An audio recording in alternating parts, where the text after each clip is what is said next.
My name is Natalie Overstreet, and this is my book and build activity.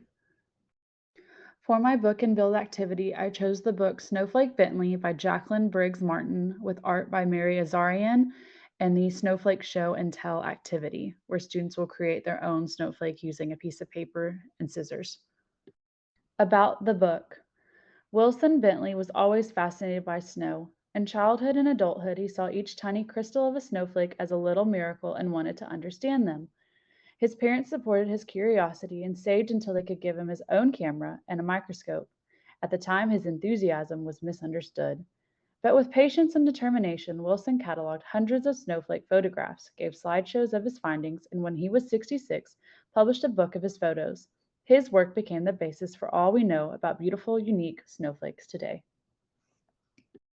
For my makerspace activity, I created my own snowflake using paper, scissors, and a snowflake template. That was found on marthastewart.com. So for my final product, I followed a step-by-step Martha Stewart instruction how-to.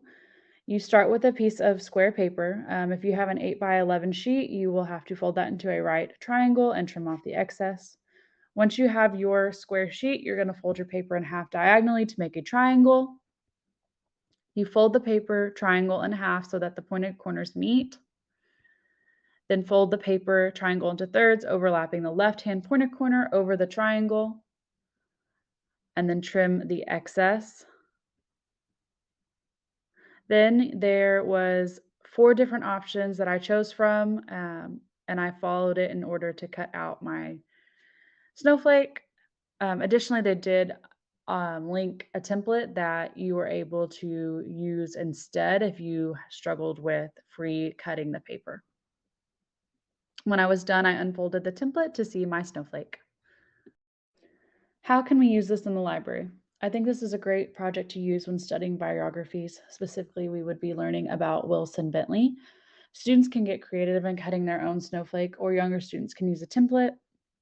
I would have students create snowflake chains to hang from the ceilings to be showcased. And then before this, I would have students do a show and tell with their shoulder partner. And then if we have time, I would like every student to be able to showcase their snowflake up in front of the class if they would like to.